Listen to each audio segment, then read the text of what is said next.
Hello and welcome to another episode of Gender Stories. I know that I'm always like excited, elated, thrilled, and it's true because I get to talk to the coolest people just because I have a podcast. There you go. So if white dudes can do it, so can we. So today I am super excited to be talking to Dean Spade because I have known of Dean's work for a long time. I have read Dean's work and I so appreciate everything he brings to the movement. And but I'm going to read his bio so that if you haven't come across Dean's work, then you can learn about it. Dean Spade has been working in movements for queer and trans liberation, anti-militarism, and police and prison abolition for the past 25 years.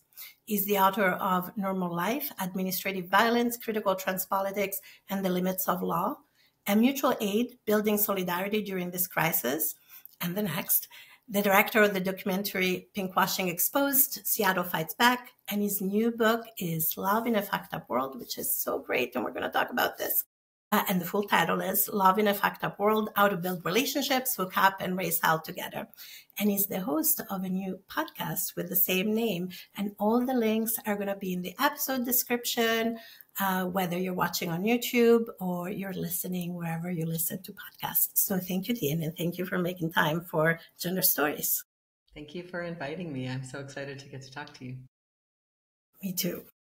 Or, I know I was like, listeners, I got a ground talking to Dean because when you admire somebody's work, it's such a privilege to get to talk to them. And it's such a privilege to get to talk to you, Dean. So you've written this amazing book, which I really love, Love in a Fucked Up World, about relationship, which came out this year. And I also am a John Barker. I have a book about relationships that came out this year. So, and I'm showing them for folks who are on YouTube. And if you're listening, I'm showing the books. I don't think it's an accident that there are all these books about relationships and the challenges to think about relationships outside of just this heteronormative paradigm, just outside of just romantic relationships, but really they're inviting us to think, I think, about relationality and what we need to show up with each other, whether it's in community, whether it's friendships, whether it is loving romantic sexual relationships. And so I'm really curious about why you chose to write a book about relationships and kind of what brought you to write this fantastic book. I really want to answer this question, but first I'm dying to ask you, like, when did you start writing the book that you published this year? What is that arc for you? Yeah, that's a great question. Well, Mac John and I started thinking about this book back in 2018, 19. We had written How to Understand Your Gender. And our editor at the time, Andrew Jessica Kingsley, was like, oh, would you like to write other books in the How To series? And I was like, yes, we can do sexuality and relationships. So we've been like talking about this book. Oh yeah, it's definitely since 2018, because we were already talking about it when Meg John and I got together in 2019, because we live on different sides of the ocean. And so, yeah, we've been thinking about this book for a few years, and then we really sat down and kind of did the final draft in the summer of 2023, and it just came out in January. It's been a few years in the making. Okay, yeah. I mean, many people have said to me since my book was published in January, oh, this is the right time for this. And I was like, that's a total accident because I have been writing this book for 10 years. Yeah, like, absolutely. This is the hardest thing I've ever written. It took me so long. I rewrote it so many times. I put it down so many times. Like I put it down and wrote the book Mutual Aid. Like, I mean, just it's, you know, quite different from my other work. I'm sure you noticed as someone who's been in, you know, in conversation longer. Yeah, so the timing is definitely like just accidental. Like, when could I get this thing done? With all of my own struggles with it. But yeah, why did I write a book about relationships? I think that my experience, and I'd be curious about this for you too, is like, you know, I've spent my life in movements for liberation, and I've been very concerned about what are the obstacles to those movements. My first book was a lot about like how the fixation on law and legal equality is actually an obstacle to our movements and misunderstands power, and, you know, was kind of directing us towards grassroots work. And my second book, Mutual Aid, was about how we do that work and like why people think that change comes from above, but actually comes from us caring for each other in community, and like what gets in the way of us doing that and how do we do it. And while doing all of that work all these years, like obviously I've been in these movements that were like such a giant obstacle to our flourishing and to our connecting with each other and like doing the things we long to do, is that we're still acting in our relationships according to the scripts of the dominant culture, and we're causing each other a lot of pain and a lot of missed connections and harm and conflict. And most of us are out of alignment with our values. Like I feel like even people who are coming from like feminist, anti-racist, anti-capitalist values, who have a lot of ideas, even those of us who really passionately think about and study how those systems work, we have a hard time bringing that kind of critical thinking to like when I'm really upset about something, or when I really want something, or when I really fear something, kind of goes out the door. And then the existing tools that are out there, like a lot of the relationship self-help tools, actually are not aligned with our values. So when you go to those things, you're like, oh, I'm suffering with anxiety, with relationship problems, with wanting to heal my sexuality, whatever it is. Then that toolbox is a lot of stuff that's, ableist and racist and, like you were saying, heterosexist, all these things. And so I found myself, I've been someone who's needed a lot of those tools, and I've spent my whole life, I've like since middle school, like obsessively reading self-help and like trying things and just doing anything because I wanted to feel better in different ways and have my life be more like what I wanted. But when I would want to share those things with friends or people I was working with, I was like, kind of like, I can't really hand you this book because it's actually like got really mean stuff in it for you. And like, I would try sometimes like kind of migrate out an idea and be like, I would be able to talk about it, but I wouldn't be able to say like, I really trust this source for someone else. Mm-hmm. So I think I just wanted to like do that a little more, like bring some of the useful ideas to in a language and in through the frameworks of things I believe in and that people in my communities believe in and need, and see if there could be, and obviously there's more of this now. There are more people bridging that road than ever before. Thank God, Yes. I'm curious about the story of, I mean, I understand it's related to your prior book, but I'm also just like, what was it like? Was there new research about relationships? Like, and also you co-wrote, like, what's that process like? Okay, what were questions? Also, as I was listening to you, I was like, yes. Very similar motivation, to be quite honest. I mean, obviously, I'm also what is called the family therapist in the so-called US, and I say what is called a family therapist because when I trained as a systemic psychotherapist. That's kind of the label in the UK where I trained, and the label that's used in Europe for systemic psychotherapy, which I think it's indicative that then it translates into marriage and family therapy in the US, and we could talk about that. So I've been obsessed with relationship and relational patterns my whole life. I now understand that that's also part of my own neurodivergence as an autistic person with ADHD. But also because, I knew there was dissonance between the values of the culture that was being brought up in and the realities of my family. And there was also congruence, right? It was complicated. So I became fascinated with relationships. Then Mac John and I, my writing partner, one of my writing partners now, because I'm writing a different book with somebody else too, I've talked about relationships the whole time we've known each other, which is 21 years last summer. We wrote the book exactly 20 years to the month since we met, and we write about that in the introduction.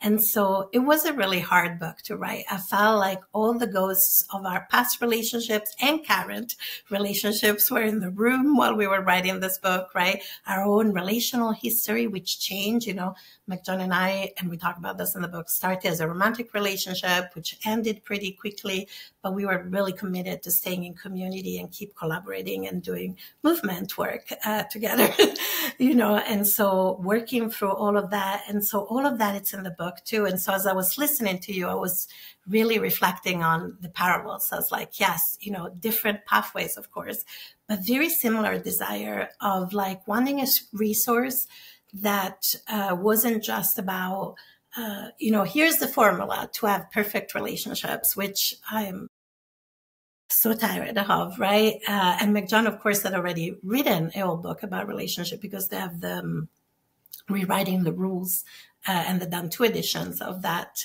too. And so our own thinking had evolved.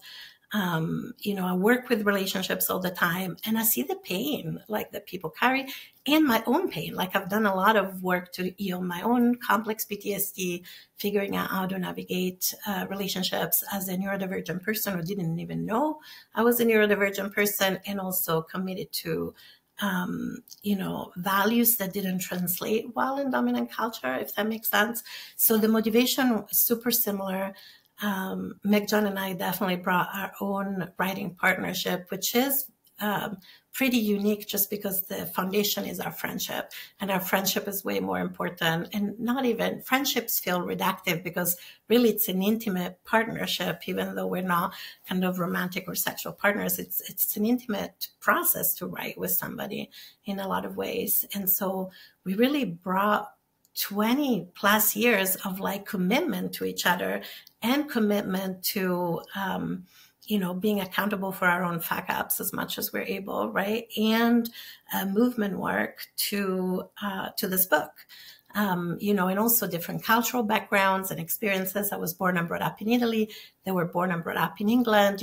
I lived in the UK for 15 years before moving to Turtle Island. And so they were all, I'm a parent, they're not.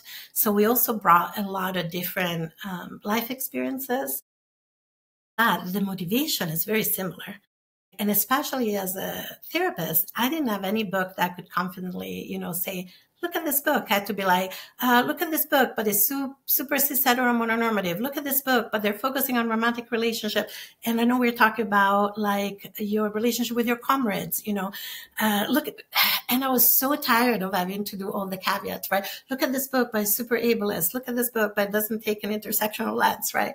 And so the motivation was incredibly similar, and it's so amazing to see this explosion of radical books about relationships. Like Mel Cassidy's got a book that's coming out about radical relating. Tak Malloy's got a book, right? Expensive Love, I think it is. I'm terrible with matching names and titles.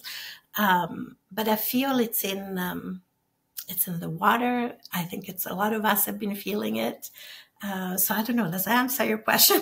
Yeah, I have a follow-up question for you. Great. Just because you said that you all basically drafted it in 2023, I'm like, do you not have any problems with procrastination? Like, what is your writing? Like, I feel like, and I had it so much worse with this book because I think this book brought up a lot of questions like, am I authorized to write this? Is it okay for me to write this? Books like this are usually written by therapists. I'm just like another messed up person. I think, this is so far outside my usual genre. Will people think that I'm doing some neoliberal self-help thing? I had so much, I had to do a lot of I would had a whole ritual every time before I sat down to write, to remind myself I was allowed to try writing this. But I'm curious, you're writing with another person who you have this beautiful long relationship with, and you're writing it pretty fast. I would love to hear about, and I know now you're co-writing another book right now. So will you tell me more about your own, what does your writing process look like? Oh, I'm always happy to talk about my writing process. I love that you're interviewing me instead of me interviewing you, but I was like, I love that it's a conversation on gender stories and it goes wherever we want it to go. Oh, I have so many problems with procrastination, Dean. Are you kidding? I'm like, when I figured out my own neurodivergence, it was so funny because I had some mentees who were like, oh, you're not diagnosed with ADHD already? You're like the poster child, overcommitted, too many projects, overextended. I was like, oh, you have a point now that you point out all those things. So yes, writing with another person is very helpful for me in terms of not procrastinating. Plus, I think that there's the autism, the balance, the procrastination with the, I have to do the thing because I said I will do the thing. I have a very rule following kind of type of neurodivergence in some ways. And I think what helps my process is also that books that I'm writing live in my head for a very long time before they come on the page, if that makes sense. So, I feel like in a way, How to Understand Your Relationships was written in 2023, but it is a 20 years long conversation with McJohn that we both sat down and then brought to life in this book. And then when I write with McJohn, it is very much its own process. We go into this like semi-monastic bubble. That's the best way I can describe it, where we cut off the outside world pretty much and just focus on being with each other and the writing. And we're really trying to hold each other really gently as well. Like they get up early in the morning. I don't, because I usually have like bad nights of sleep as a disabled person. So they do what they need to do in the morning, and then I get up, and then we have an emotional check-in, then we write, then we break, then we write some more. We do have the advantage of being fast writers in some ways, especially when we're together, because when we're together, I think we can also reassure each other self-doubt. And I mean, McJohn has written over 20 books at this point. They're so experienced as a writer, right? And they have been such a good, just write the thing down. It doesn't have to be perfect, and even when I look at books I've written, 8 years ago, I'm like, oh yeah, I would write it differently now. And so part of it is really protecting the time and protecting the bubble. And also every time the joke is that we come together and we're like, it's okay if we don't write the book, but of course then our monotropic focus kicks in, and we go into hyper focus and we do write the book, and of course then there's editing and going back and forth, but that always feels more easeful once the book is written. But writing a book about relationships was hard because even as a therapist, I was like, I'm also just like a person and people are messy. And I love McJohn always says the mess is the message. And I was like, you are right. This is partially good because we acknowledge we're not telling you how to do a relationship. We are actually giving you some frameworks to understand why you do relationships in a certain ways and what are the tools out there that you could use if you want to do relationships differently. So for me, it's very much inviting people into intentionality. So that there is the alignment of values with practices. But I absolutely have issues with procrastination. And with Gender Trauma, another book that came out in 2020, which I wrote solo, that was much harder. That book was in my mind for years. I talked about it with people, including my editor was like, I need the book proposal now. This is the time, right back in 2018 or whenever it was. And I kept pushing the deadline out. I have another book that's been contracted since 2020 and I still haven't given it to Routledge. So I have a lot of problems with procrastination. And when I write by myself, it's much harder. When I write with other people, I think that there is that accountability piece, which is why I love writing with people. When I'm writing by myself, I'm always like, I don't know. This is should I write this book? And I mean, with gender trauma, I ask myself that all the time. I was like, it should be an Indigenous person writing this book because I'm really talking about how the gender binary is part of this colonial legacy, that's at the heart of the book and how it pervades all the systems, and I wanted somebody else to write it, but nobody did. And then I wrote it and I was like, it can be part of the conversation. And, there's also a piece about writing and art where, I have a lot of similar thoughts. People are going to see this as performative sometimes, even when I post on social media, right? Or people are going to think this. And a lot of the practice for me has been my only job is to say what I need to say, let what I need to come through. Because it's also spiritual practice in some way. I don't know for you, but I feel that almost spiritual compulsion to write. I don't know how else to explain it or talk about things. And then my job is just to let it go, and it lands where it lands. And if there's valid critique, I'm so open to it. And so I don't know if that helps you, but, and I'm curious about your process, because it sounds like, and I mean, I get it. Like writing about relationship, it's really hard. You're like excavating like your life. And then I was like, oh, what if people what if people get offended, or what if people are like, oh, you're talking about me here, or I don't know. So I'm curious about, I don't know if I'm making sense. Yeah, And I'm you're like, making perfect yeah, sense. I had a good. concern that I would write too much from somebody with my type of experience, because there's so many ways that we all are, and that I really tried to, because I'm also just I'm deeply connected to so many people. I'm a person who connects with people easily, and have a lot of friendships, a lot of students and mentees and stuff, and who tell me about their lives and relationships. So really trying to like think about people who are not like me too, and Yes. write in a way that would be inclusive. And so that was something I remember often being worried about, and just especially the level of ableism in the literature, in the self-help literature, that like healthy relationships type of narratives, and the idea that people's lives are like good if they meet normative standards. I was like, how do I really, really try to get out of that baggage when I am actually using some touchstones from that literature and some ideas that have been helpful to me? That was like something I felt really torn about. And the thing you just said about like thinking that the book you were writing, Gender Trauma, should be written by an Indigenous person. I didn't have this as much with this book, but when I first started writing zines in like the late 90s, and when I first decided to try writing a book, I had that feeling like, why should I write a book? Why should I take up any more space? And it's been really helpful to me to see other people who I love and whose voices I value struggle with that. And just to be like, you're not stopping anyone else from doing this by doing this. It's not a zero-sum game. Exactly. Like, only books will ever come out on this. And there's so many ways to support other writers and other people that I think is something, if anyone listening to this is giving themselves that story, I think it's useful for us to remind each other. Like, also, it's something else a lot of people I know talk about. Oh, if I write this, someone else has already said it, or it's being said. And I'm like, literally, if I haven't read your book yet, but if you and I wrote the exact same content, our books would be different, and that would be beneficial to readers. Every idea needs to be said a million times through each person's illustrations, each person's storytelling style. It comes out at a certain time when people catch it. Like everything, we're all saying the same things over and over again.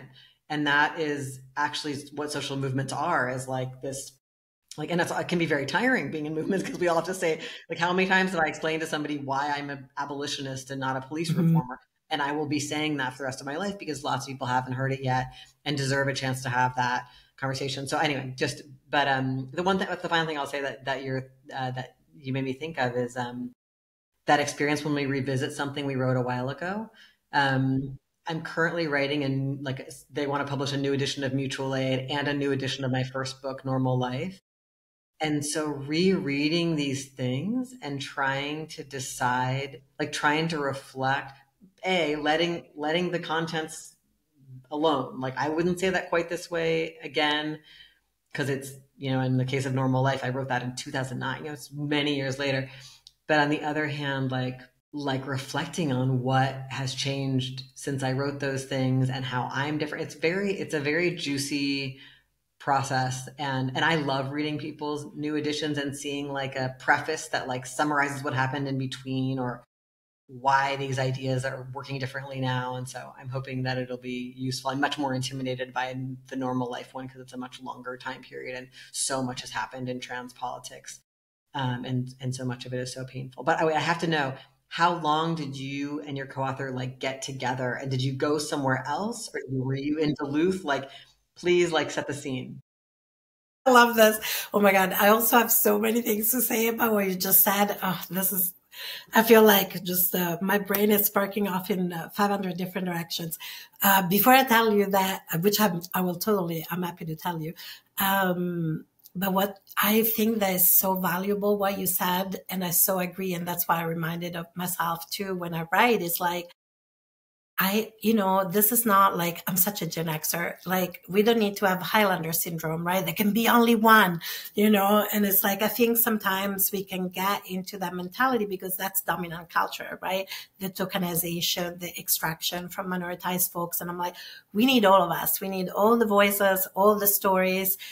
We don't all have all the pieces. That's okay. And so I love what you just said. And I really want to, like you said, we do need to say things more than once. And I really want to reinforce that for folks out there, that it's like, if you have something to share it, because the people that you're talking to need to hear it exactly the way you say, and it will be different from the way somebody else says it, even if the foundations are similar, if that makes sense. So I love that you said all of that. And it's interesting that we had similar struggles and like, who am I to write this? And sometimes people have to remind me, well, not only you have the credentials of like to write this, and also like you've been thinking about this for a long time. And I also don't think, I love that you wrote this as just somebody who's committed to thinking about relationships in this broader world, and not just as a, somebody who's like a therapist. So I think there's values in both. Anyway, going to your question. So I just want to preface that the way Meg John and I write, I could not write like that by myself or with other people, because we usually do write a whole draft in like a week to 10 days for how to understand, which is really not common, and I don't know how we do it. There's just some magic that happens in our coming together and writing that I don't even comprehend, to be completely honest. I am not able to write books that fast by myself, just to be clear. And so we usually get together somewhere that's not either of our turfs, if that makes sense. So it's not, and also because often we try to meet in the middle, or if I'm going to Europe to like visit my mom in Italy, or do something for work, right? We try to get together so that we can catch up or write if we're working on a project together. And apart from during the pandemic, when we did it online, we wrote How to Understand Your Sexuality was written online. And so we were somewhere else. We were in this beautiful place in Galicia, and we were being hosted by another lovely queer person, Anna. It was this beautiful place, just loves our work and is friends with Meg John. So we stayed there. Other times we've had Airbnbs, but this time I was really grateful that we could stay like at Anna's place, and they took such good care of us too while we were there. And, let us do our thing. But then also we cooked dinner together in the evening, and had a little bit of community as well, which was really wonderful. But we do kind of really try to take ourselves out of our day-to-day, because there's a lot of distractions in the day-to-day. Like when we wrote How to Understand Your Sexuality online during the beginning of the pandemic, because the pandemic is still going on, of course, it was much harder because, right, we were both in our spaces. I still had demands of like, it's harder to unplug from the demands of parenting when you are in the space where your kids are, even if you're not available during the time you're writing, right? It doesn't, at least for me, it doesn't land the same monotropic focus where I just live and breathe this book for like a week, 10 days, 2 weeks. That's a huge privilege, but it's always been so helpful. And even when I was writing Gender Trauma, there were pieces where I had to take myself out of my house, even if it was like for a weekend, go visit somebody or house sit, or just take myself out of my day to day and just live and breathe and have nightmares or whatever it was from the books. I have to say, while I was writing How to Understand Your Relationships, I had a few nightmares because we were also writing about family of origin. So trauma came up. So it's not an easy process. I don't know if that makes sense, but I do find that if I can unplug from my day-to-day life, it does make it easier. And now that I can travel with less ease, I'm trying to figure out how do I create that bubble without as much travel, if that makes sense. But I really need that like full immersion. I live, breathe this book while I'm at a certain stage of the writing, if that makes sense. Yeah. It's gotten so much harder. I have a full-time job teaching at a law school, and then I have a million, things I do in community, and lots of working groups and mutual aid work and supporting and stuff. And so I always find it's like I have this huge stack of, emails and things all the time to deal with. Yes. And I used to, at different times over the years, a couple times I had gone to like writing residencies where I would be more offline away from that stuff. But as everything's gone online, especially in the last 5 years, even if I can carve out that kind of time and go somewhere else, it doesn't really work as well because I'm like on 1,000 Zoom meetings and I'm like, Yes. doing, no matter where I am. So I am struggling with that, and also noticing that my attention has changed, like my level of distractibility. And there's so many great, books about this and so much good information out there about just like how kind of like like what we can do to care for our attention and our focus. And I'm just noticing right now as I'm working on writing projects this summer, in addition to like 10,000 community projects, how much I need to come back and do kind of a evaluation and practice shift around some of those habits. I really hear that, and I love that you shared that because, and honestly, most of my, actually, all of my general public books, have been written after I left academia. I have to say, I used to be an academic, and I'd written, peer-reviewed papers and book chapters, and I agree. Like when you're in the academic environment, it's really nigh to impossible, in my experience, to really unplug in that way. And so, yeah, since leaving academia in 2015, it's like my creativity just got unleashed. Also because I felt very compressed or constricted in academia to write in a certain way. And I'm curious about your process actually of like, because you are an academic and you also write books that are accessible to the general public. That balance, right? Do you have those moments where you're like, if I write this book about relationships and my field is different, like, is there going to be some judgment from colleagues or the field? Or like, I'm just really curious about the relationship between your academic, and I love your academic work. It's how I first came across your work was through your academic work. But do you ever feel tension between the academic world and the academic world work that you do in the movement organizing, community work, writing for the community that you do? Does that question make sense? Yeah. Yeah, for me, it's like I've never been very tied to academia. Like, I started out, I got a job.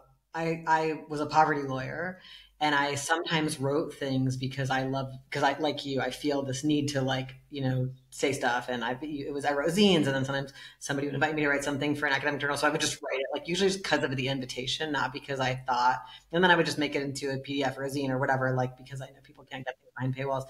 And so it's kind of random. And then I very randomly ended up with an academic job. Mainly, I was working in like a collective organization. I wanted to cycle out as staff because we had like, only a few people could get paid at any given time, and most of us were unpaid. And so I was like, oh, I could got like a teaching fellowship, and I was like, okay, this will be a short-term thing. But at that time, like no out trans person had ever been hired as a law professor in the United States. So I was like, I won't get a job. And then I did get a job at a very like not elite law school where I knew that I was not going to do the things that are expected of law professors. Like law professors are literally just supposed to publish law review articles, which nobody reads, which are behind a paywall and are like incredibly long and boringly structured. So from the beginning, I was working on Normal Life. I was like, I already never was writing the stuff that like gets you credit in that world. But I also wasn't trying to get like a better job as a law professor because I don't care about that world. It's literally just my day job. I really love my students. I love teaching, but I don't care about legal academia. There's like a handful of people in legal academia doing abolitionist work or doing critical race theory, and I care a lot about those people. But I don't have any internal need to be seen in that world as legitimate, which my work is so not legitimate in that world. Couldn't be worse than to publish a relationship self-help book that has the word fuck in the title. It's like I don't think my school knows what to do with me, but also like that's okay with me because and they really discourage writing books even because they want you to write. Oh, yes. It's like, I think I share the story because I actually know a lot of people who I think become very tortured they have beautiful ideas and then they do something like go to graduate school or it could even be another thing, not academia, but when you get immersed in a job and then you assess yourself through those lenses and lose sight of like whatever you actually think you're trying to do with this incredibly short life, it's deadly. And for me, it's been really awesome because when I've been being like harassed at my job, because you can imagine, I mean, I'm, openly anti-Zionist, the only trans person that most people have ever met. When I'm having bad and, I'm supporting students who are dealing with anti-Black racism and we're doing organizing on campus, you can imagine how much some of my people have not liked me. And it's so deeply awesome to be like, I really don't care how I'm seen here, except for by people who are right on. Like, I'd love to have genuine connection with anyone here who wants that. And everybody else, I'm not for you. And like, that's not, and I think that is so key, like for whatever any of us are doing, because most of us are in some kind of job that is not values-based. We're being paid by our opponents in some way if we've got a paid job. And so how to like be in something and not of it. And I think that's especially hard for academics because they're like putting their name. It's like it's a whole like fiction about like about individuality. I think it can be hard for artists, a variety of people where the work is individualized like that. It's really hard to be like, this world, its values, like that's not what I go by. And I think it's the only reason that job has been tolerable for me is because I feel pretty like, I'm here to either support student organizing, directly support students in learning radical or liberatory ideas, and like get a paycheck that I can redistribute in my community. And like, that's it. And I'm not going to let it determine much else about how I spend my time. Oh, I love that so much. It's so interesting because it's like, as I was listening to you, I was like, yeah, that makes complete sense. And as I was waking up to academia, as I call it, because I went into academia pretty young. It was like my way out in a lot of ways of like my family and, class mobility and also like escaping family of origin and country of origin for lots of different reasons. And so it took me a minute to be like, oh, hang on, academia. And then when I moved to the so-called US, it was even worse because academia here is a total different thing. Like, I think if I was still in Europe, I would probably still have an academic job, to be completely honest, to go with my writing. But here is so, and when you succeed, it gets worse, right? Especially because I was like in public health or school of medicine. I've worked in both at the University of Minnesota. And the success there is you become a grant writer and you bring more and more money into the university. And then even, I had an NIH grant and then I got invited to do some grant review. And that was like my wake up moment of like, oh, people are never going to put money in my communities the way I need them to put money in my communities to truly do the work. This is just its own like, industrial complex. And of course, I also, was relying on my employer for my visa and they kept delaying sponsoring my green card. That's a whole other story. And so it was really interesting how that positionality then the minute that I filed for my green card independently in the end. And I was like, okay, I'm free. I was like, I can't do this anymore. And I think if I'd had a different relationship or a different time, I might have had, because I agree with you. And I remember one of my mentors looking at me and going, it's just a job. And if it's like this painful, is it really worth it? And I was like, yes. And that's when I took all my savings and gave them to a lawyer to figure out my green card, and then I was free to write. And so it's really interesting also how we manage to do the work of our heart in community while trying to navigate capitalism, right? I feel like I've been thinking about this a lot as an aging, disabled, trans person who now finally has citizenship privilege, at least until they take it away, hopefully not, because feels nothing is certain right now. And so, that it's so interesting how we all find ways to survive in those systems, right? One way or another. And yes, nobody, apart your soup, unless you're like Stephen King or something, very few authors can make money from their books. We all have jobs, as far as I know. It costs money to make a book and a podcast, right? Because it's like you're doing work to try to reach people and none of that. I mean, if you go on tour, if you, all of it. And I think that people don't know that, which is understandable. People like, you're selling something, you have to be making money. I've been really thinking about this because me and the people I'm making the podcast with, we just decided to start a Patreon. Mm-hmm. it's like I've never done that kind of thing before. I've always, if I make money through giving a speech or something, I always, give that money to usually people in prison, sometimes like grassroots mutual aid projects. I'm really, redistribution of wealth is a really big part of my practice for a long time. So what does it mean to raise money for this? But there's one person working on the podcast who I really want to be able to pay, a small amount monthly. And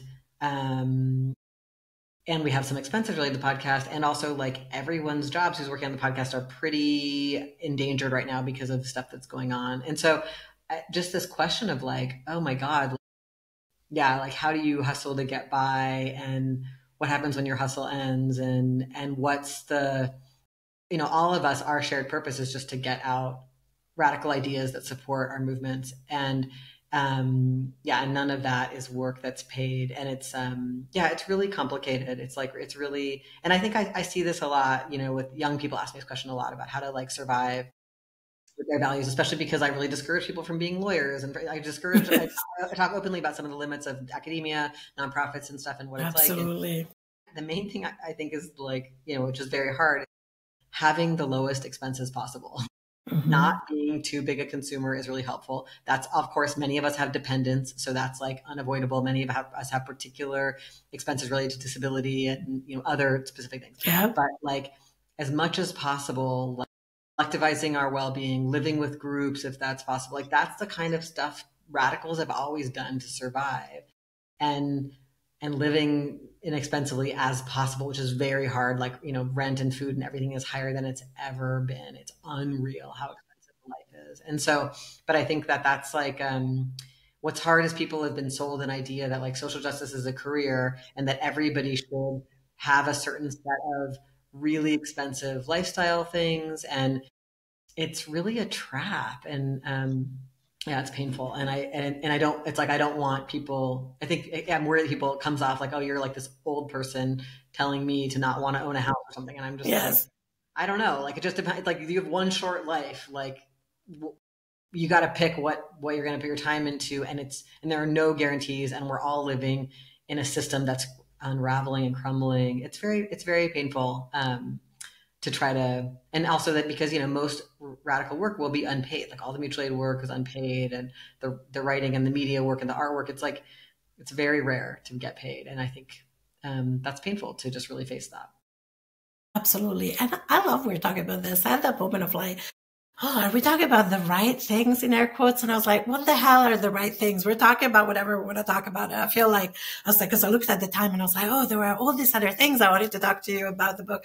But I think this is an important conversation, actually, because I've been thinking about this a lot. And I live in an intergenerational household. And, one of my kids is a young adult, and she, I have consent to talk about some of the things in our life from her as well. Talks about like, I don't know if I'll ever be able to like own a house, right? Or what does it mean for her as like a Gen Zer, right? Like it was like early 20s, and also it's interesting to see the judgment sometimes even from radical activists or people in community about the fact that yes, our polycule, our household does have the privilege to support our kid, our neurodivergent kid, to like go through college with a part-time job rather than a full-time job, right? I've done the life of working like 24/7. Though what was a weekend? I could not tell you throughout all my 20s and 30s, actually, even. And now it's questionable. My family would say, do you know what a weekend is? And I was like, but I feel like even in community, sometimes we have those values, but then somehow all our trauma comes up when we see, for example, young people getting parented in an affirming or supportive way, or when we see, we have a friend and we've been talking about wanting to make sure that we build like a tiny home on where we live so that they can stop they're disabled, they really shouldn't be working anymore, but how do you not work, and survive in this world because you need to not work for at least 3 years before you're even considered for disability benefits. This is a reality. People don't even understand how this, and sometimes people are like, oh, why don't you just apply for disability benefits? I was like, do you even know how that works? And I was like, That's the reason why so many disabled folks like hustle so hard, being self-employed, right? But I think even kind of within radical community, sometimes it can be, especially with white queer folks, in my experience, white Anglo queer folks, a failure of imagination of how we could live differently, right? Or people are like, oh, I tried living collectively, I hated it. And I was like, well, yeah, me too.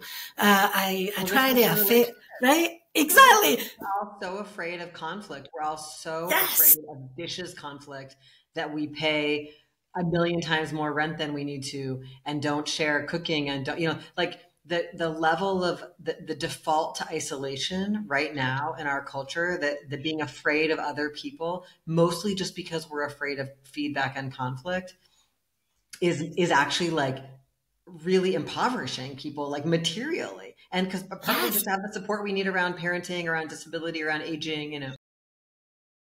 I love that you said that, because I'm like, and I find that so many people can only think about relationship in this transactional way.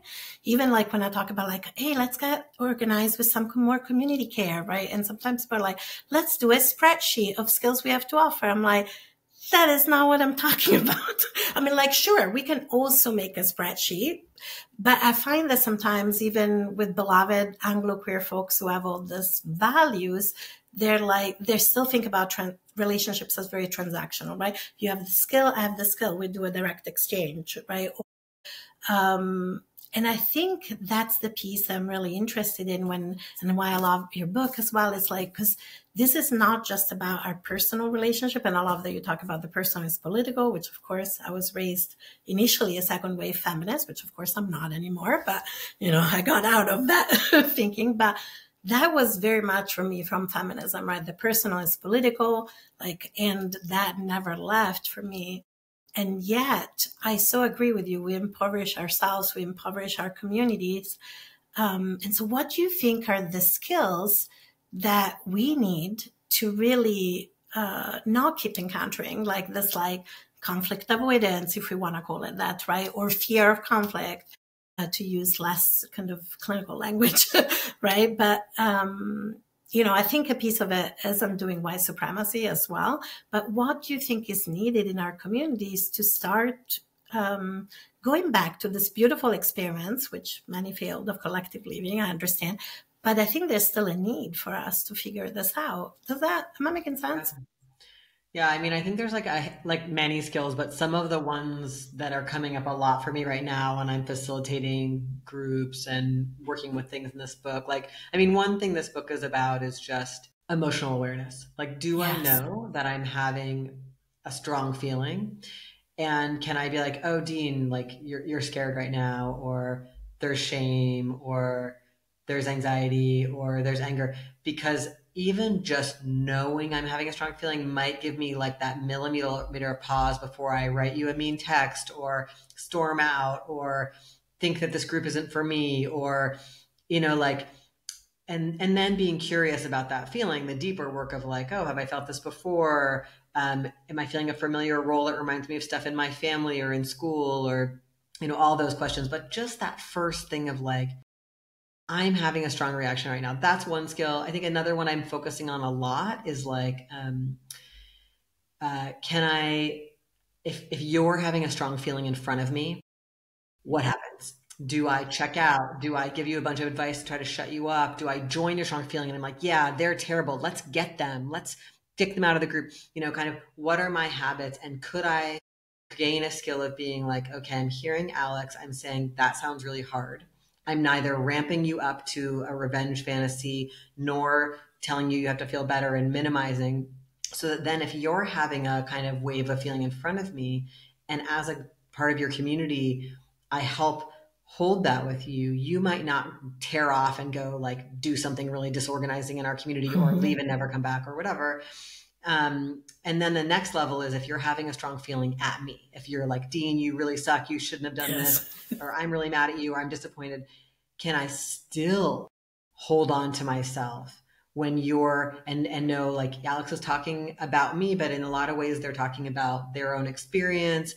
I feel defensiveness coming up. I feel fear. Can I get support from others? Like do I have options instead of just like toe to toe, I'm gonna, do my first reaction. Like that skill set is like another one I'm talking about a lot right now. And a lot of that is about conflict avoidance and just learning, like, what are my habits? Do I run towards conflict? Do I run away? Do I freeze up? Do I become the fixer? Like just knowing, Yes. especially in groups, where do I default to? And because the things that might feel safe or easy are often not happening in this reality. And then we all get into our little roles, and then we do a family drama. And now our group mutual aid project has gone down the tubes. So that's another one. I mean, a lot of them are about emotional awareness, feedback, giving and receiving direct feedback, not being afraid. Like, I think most of us withhold it. I don't mention the dishes 10 times in a row and then I blow up at you, or I, move out or whatever. And could I instead practice like on both sides? Like, hey, I want to have a friendship where we tell each other things. And when you're late to meet me for dinner, sometimes I feel like, sad or angry. We talk about it, and you are practicing like, okay, Dean's not saying I'm the worst person ever. He's just, can I try on hearing what Dean's saying, and maybe getting some support for another friend if I'm kind of going off. Can I just listen right now and tell Dean I heard him? Like all that basic stuff, which it relates to the way we operationalize white supremacy and ableism and sexism at each other. But that's I think what happens is that sometimes people are like, I'm going to go look for sexism in myself, or I'm going to go look for racism. Yeah. It's not labeled racism and sexism inside. It's labeled, Alex doesn't like me enough, or why did they all have a drink without me after the meeting? Or like, usually I'm actually feeling victimized when I'm about to do something that others may experience as aggressive or harmful. So learning about my own states is a way of trying to bring my behavior more in line with my values. And part of that is most of us can't even look at all the times it's not, because we feel like, oh my God, if I found out that I actually do racist stuff all the time and I do sexist stuff, it would be so devastating. Instead of just like, oh yeah, of course I do. Everyone does. Everyone's out of alignment. Everyone's practicing that. It's once I realize how imperfect we all are, I can more easily like let you know that you were imperfect and it was hard for me. Apologize when you mentioned to me, hey, Dean, I saw something happen. It didn't feel good. Like kind of like letting go of some of the perfectionism so that we might have like an authentic exchange when things go sideways, which they constantly do because we were raised in this poison, Absolutely. And I love that you're talking about conflict. I love conflict intimacy. And I remember when I moved to the so-called US, especially living in the Midwest, people were like, what did you just say? I was like, conflict intimacy, like when you're close enough to somebody, or like I think in community and movement organizing, that's so important, right?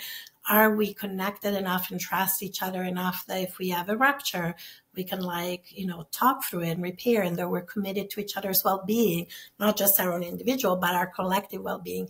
And that takes a lot of practice. And also I'm also intrigued culturally, the number of times where I think I'm like addressing like a small rupture, right? So I might text a friend like, hey, like when you have capacity, can we talk about something that happened at this event? Because I had a little bit of a feeling, no big deal. So I don't feel urgency, and all of a sudden I'm gonna be like, there's a very strong response. And I'm like, okay, I want to understand. And I'm like, and all of a sudden I'm in conflict, in air quotes.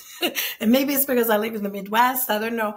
But all of a sudden I was like, oh, is this conflict? I was just being like authentic and letting you know so that this doesn't accumulate, right? I don't want things to fester. But it's really hard, because one of the things I realized after many, many years of reflection of like, what's happening in this pattern?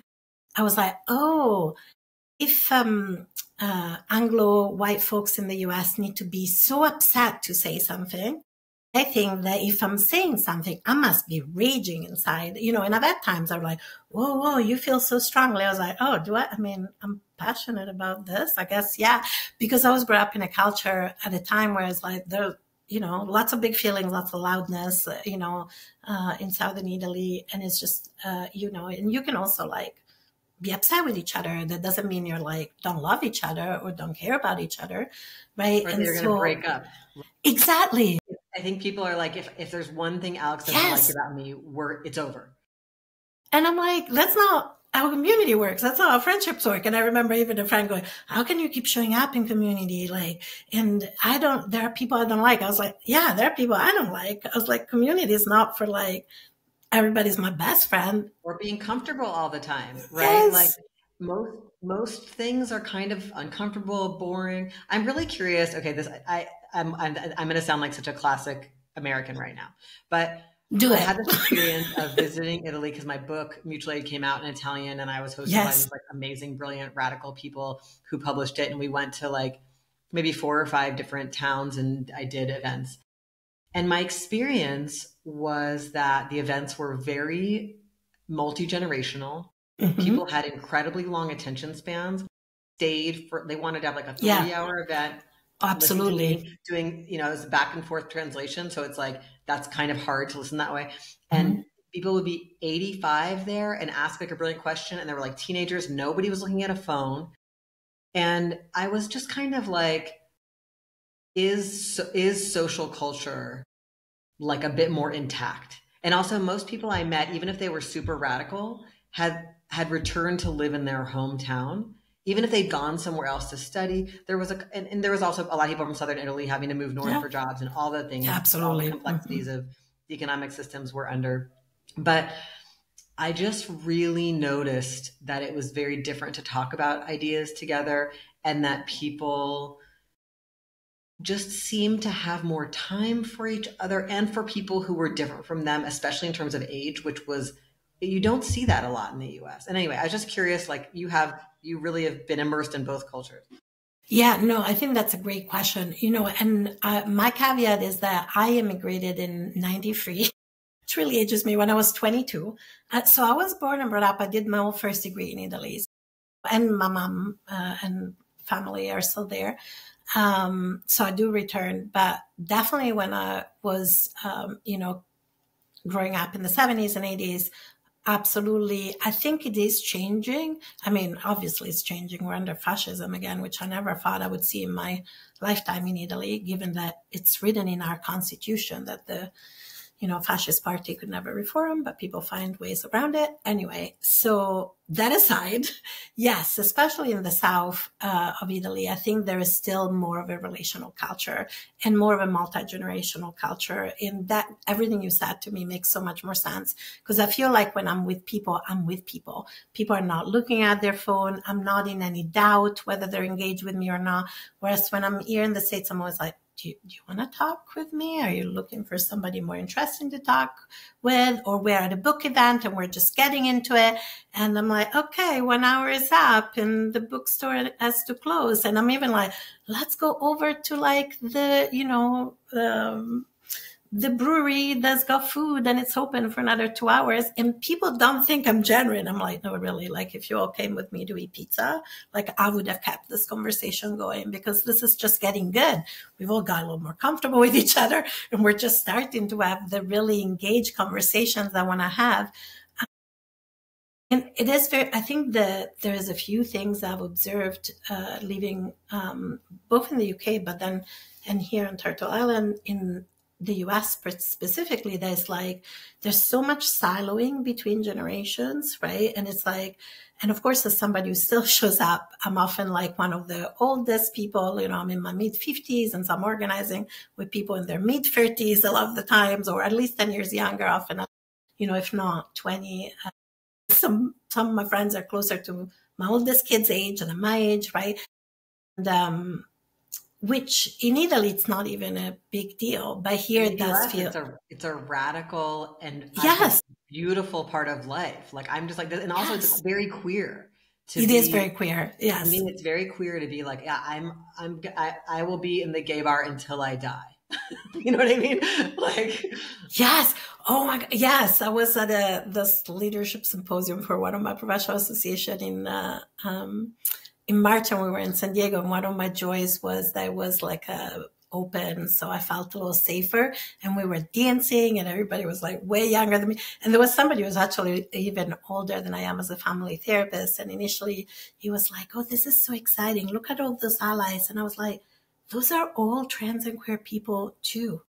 And they were like, what? And I was like, our field is really changing. I was like, we were celebrating that the American Association of Marriage and Family Therapy had released free guidelines for working with trans, non-binary, and gender expansive individuals and families, which, a lot of us queer and trans folks have pushed for and have a position statement. And, because they're one of the more conservative professional associations historically for therapists in the US. And so it is a big moment of celebration that we're here in this place, right?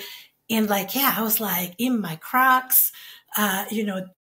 with my cane on the dance floor. And I was like, this is church for me. I was like, I want to be 90 and still be able occasionally, not as often as I used to, be in a gay bar and dance it out and then leave when it gets too busy, because now it's my bedtime, or at least my quiet time. And it is very queer. And I think it's beautiful. And I think I want more of it. And sometimes I'm scared that there's going to be less of it because everybody's so fearful, right? And there can be so much. Yeah. And even the culture, there's some, I don't know, it's just so interesting to see what folks in queer movements are worried about, right? There's a lot of worry. What if I say the wrong thing? Or what if I'm seen? And I'm like, you're going to say the wrong thing. We're all going to say the wrong thing. We're humans. We cannot be perfect. And we're not the same as each other. No. It's like you're wrong and my right. I mean, think this too. I noticed, I love what you were saying about talking to people and you feel like they're waiting to talk to somebody else. There's a actual thing, like the way queers hang out in the US. I notice it compared to in European countries that I've been to, where everyone's looking around in this particular way. And part of it, I'm like, yes, let's cruise. Absolutely. But there's a kind of distractedness at a level where, and when I've been spending time in Berlin and when I go to queer and trans spaces, people show up at this big party, but they really hang deep with the people that they're in there with. And then also people are not on their phones hardly. They all think they're on their phones too much, but compared to the US, they're barely on their phones. No one's taking pictures or anything. You have to put a sticker over your camera when you go to in these clubs in Berlin. You're not allowed to take pictures in the club, which I love. And also it's great because people have sex in the clubs, which is amazing. Absolutely. And then there's, people are not really on the apps. The dating apps are so much less popular. And I really love the idea. And I mean, dating apps are wonderful and I've met many lovers there, but it's really cool that people have maybe a little more skill set for hanging out. What I notice in general, I notice this also with radicals I meet of all ages when I'm in European countries. It's people, and I think this may be true in many places in the world, people just know how to just hang out, let's go sit in the cafe for 5 hours, as opposed to I feel like there's an antisocial vibe, a fear of others vibe in the US where it's okay, you're my dear friend, but I only have 90 minutes for you, Alex. There's a kind of rigid fear of the intrusiveness of other beings. And I want to not judge anybody for having these feelings. I think we're inundated and we're overwhelmed and we're taught to be afraid and competitive with each other in lots of ways.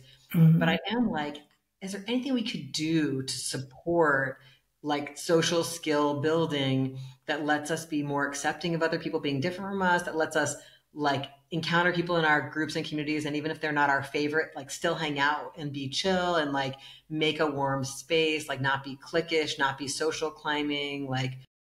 I get a lot of complaints from young organizers I work with that they are experiencing cliquishness in the groups they're in. Absolutely. And it's undermining their ability. There's a coolness hierarchy. It's undermining their ability to make a big group on their campus or in their town. And so it's I'm just can we recognize that we are deeply social beings and this is being taken from us by this mediation, I think, especially through social media. And we need each other. We need to be connected online as well, of course, for many reasons, but we also really need live connections for support around health and illness and the next pandemic and the current pandemic and the the time you get arrested and when we're trying to stop ICE, we really need live connection skills in person as part of the picture. And that is we're losing it fast, Oh my God. I feel like I could I could talk about this for another 5 hours, but I want to be so respectful of your time. And I think that's the part of the point that I feel like here, like it's almost like time is money, right? In air quotes, that kind of thing. I always feel like I'm intruding on people's time, even when I'm hanging out with them and I'm enjoying it. And part of that is like my own neurodivergence and never, especially if I'm lacking the social cues, then I'm like, do you want to keep hanging out? Do you not want to keep hanging out? Maybe you do need to go back to work because we all live under capitalism. Maybe I need to go back to work because I'm way too busy trying to balance paid work with like, still like mentoring and community building and all the other things, which is not an easy juggle to do as like having chosen kind of more the self-employed route in the last 10 years. But I think there is a piece of that is just also giving each other some sort of grace is such a loaded word because it's so Christian. But I am so interested in hearing what you think about also the necessity for a little more patience with each other. So, for example, when I was hearing you talk about like the emotional awareness, right? I'm somebody who doesn't always recognize my emotion immediately. And now I know why, because, and even as a therapist, if I'm a somatic experience practitioner, I've done so much work on my interoception, my capacity to perceive my internal states. And still, sometimes I'm like, oh, my first emotion might be like, this is fine. And then 1 or 2 days later, I'm like, oh, actually, can we revisit this conversation? I'm not like, there are some I have some questions or I notice this other emotion come up. And sometimes it's met like, but you were fine, right? And I'm like, I know. And also, I even had a partner who loved telling me all the ways in which I was so autistic in air quotes. And then when I did something autistic, they were super upset, like not recognize my emotion immediately, right? Then they would be super upset because, well, I was fine. And now I'm bringing this up again 2 days later. I was like, yes, because 2 days later, I know better how I feel than I did 2 days ago, and so does that make sense? And also like, yeah. So we live in a culture that doesn't want us to know our feelings, and that makes so many feelings unacceptable. So I think so many of us struggle to identify what's happening. Exactly. And sometimes it's also a processing thing, right? We want to move fast and not all of us move fast.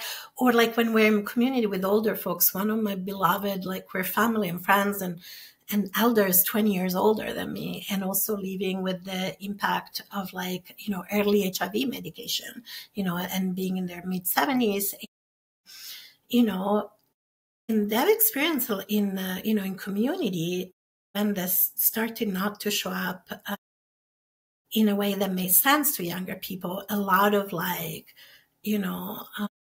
almost like there was this talk of like, yes, we need to honor our elders. And I'm like, there's an elder right here that you're kind of treating like shit.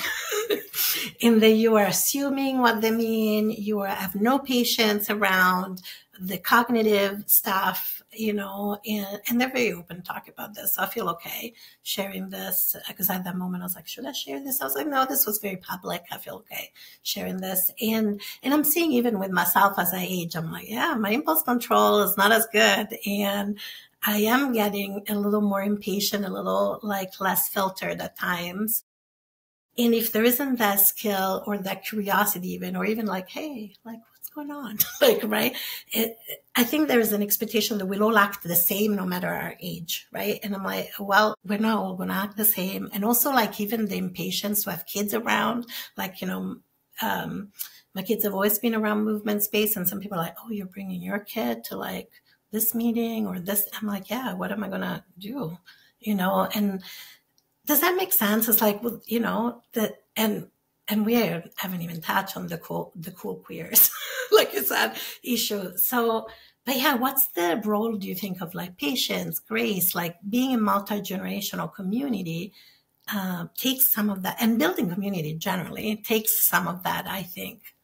Yeah. God, yeah. I mean, I love that you're saying this. I think, and also I just want to be real. People are not doing well right now. Like, absolutely. People are really, really struggling, and it's just going to get worse for the rest of our lives. So I think for me, a real aim of my healing is to be more flexible and accepting of others, because I want to be part of groups. And one thing that happens in groups is that people flip out. People really freak out. The group dynamics are really hard, or they really wanted to be seen and understood in this group and they're not, or they had somebody on a pedestal, or they had a breakup or whatever, and they're freaking out and they're doing difficult things. And I want to support that person instead of participating in us all talking trash about them and stigmatizing them. I don't want to let them do whatever they want to the group or to other people. And so how do we, I guess what I am interested in, I don't want to pretend I'm okay with things that I'm not, right? Because I also have an appeasing side. So I don't want to just be a doormat. So my goal is for my own healing, is to find that combination of becoming increasingly flexible yet grounded.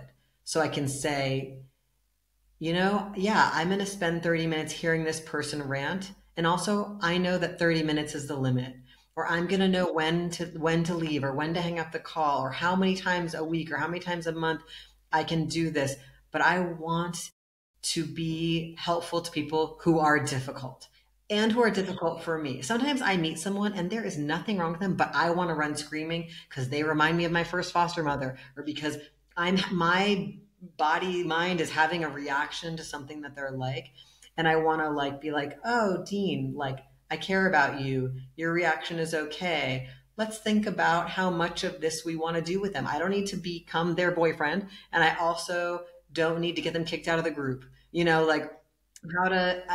so what I want for all of us is I think one thing that's happening with the kind of memification of self-help, Yes. people are like, I know what I don't like and I don't have to do it. And there's kind of people are getting the boundaries thing only just as far as, now that I know what activates me, Alex, you have to not do it. Kind of this is a new menu of me trying to control my environment and other people.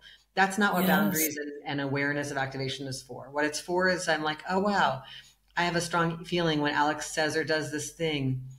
That's my feeling. I can make requests of Alex. They can say yes or no. I can think about what works for me in the relationship if Alex isn't able to take my request, or isn't able right now, or not as much as I want. But I don't just get to tell you what to do because I found out that I've got a trigger, all of this. Exactly. Mm-hmm. Oh, I so agree. And then to be able to know that we are that person for other people, right? Because it's I know I will be a difficult person for somebody else. I know that the way I am, it's going to be hard for other people. It's going to be triggering.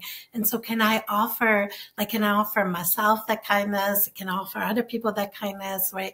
And curiosity and gentleness, because it's sometimes I agree 1,000% with everything you said. And don't even get me started on the weaponization of boundaries. Or the confusing safety for comfort, and because that's all we could be here for the next 6 hours, truly. But there is this piece also that's the self-protection, which I totally understand comes from trauma, and I've been there, and how it keeps us from being relational. And I'm worried about that too, because I agree. I think things are only going to get harder. We're seeing it. It's if I talk about it right now, I think I'm going to cry about not the things that have been going on, all through colonization. And there are some things that are happening in this moment that are hard. It's a both and for me. How do we find this way of being with each other that is not so, treating folks as disposable, or Susan Raffo once said in a meeting when we were at together, the differentiation between community of convenience and community of need, right? And for me, I feel like my trans and queer communities and my geographical community where I live is a community of need, not a community of convenience. I don't want to feel disposable, and I don't want to see other people as disposable, even when it's really hard, even when maybe I walk into a neighbor's house and there's a MAGA calendar. And what do I do in that moment, right? Do I just storm out and be like, you've stopped being a human for me, right? Or do I take a deep breath and okay, this is information you're finding out now about this, person, neighbor, person in your community. And let's just be with the information and figure out what we want to do with this information, and still treat this person as a human, even in this moment where, quite frankly, it's incredibly hard as a trans person to be in that situation which I've been to, because it's like, Duluth is beautiful and it's still a city, and it's like north enough that there is more also conservative folks than in, Minneapolis, for example. It's a both end, I don't know. I hope I'm making sense, but yes, we need all those skills. Oh, we haven't even I wanted to talk to you about the gender side of relational labor, and we haven't even got there and talking about boundaries. I want to respect our time boundary, also because it's kind of late, I think, where you are right now, but maybe we can have a part 2 where we talk about relationships and gender, because I love I would. talking. I would love to Okay, talk to good. you. It's so much fun. I feel like, Okay. how do I not already know you? I was having that feeling. Yes. I feel like we have been living in the same ideas for decades, and yeah, we must know 100 people in common. Yeah. Anyway, I know. I was having the moment. I was like, oh, I bet there were like 2 degrees of separation somewhere. Absolutely. Yes. I'm so glad. I feel the really same. happy at this age to still meet. There's still other radical queers obsessed with the same things as me who I haven't even met yet. That's like, because in our time there was sometimes a real feeling of loneliness about some of these identities. Absolutely. So yeah, it's very sweet. Oh, 100%. And it is a genuine invitation to I definitely want to have that part 2 conversation about, relationship and gender and care labor, as gendered labor. I'm going to rein my enthusiasm in and remember that it's kind of late in the evening where you are, and instead kind of transition us a little bit towards ending this episode. And also I feel the same. I'm like, how have we never met? I was like, we have so many values in common. So one of the questions, I have to rein my brain in because literally I want to ask 500 other questions, but one of the questions I've been asking all of my especially trans folks at the moment, is how are you finding comfort or joy or nourishment, especially right now? I think it just feels really important to share with each other. How are we finding, I don't know, the fuel, for want of a better word, to keep going right now, and through that kind of comfort, connection, pleasure, whatever is bringing you a sense of support and joy, if that makes sense, and nourishment. I really rely heavily on a silent meditation practice because it's so hard to integrate everything that's happening.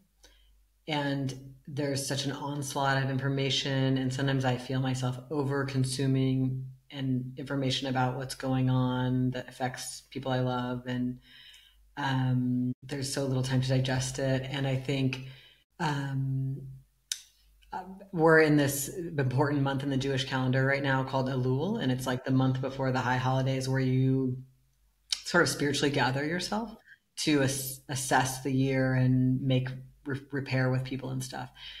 And there's a particular text that I read every day during Elul, and it has this idea in it that no matter how difficult things are, there's a possibility of return.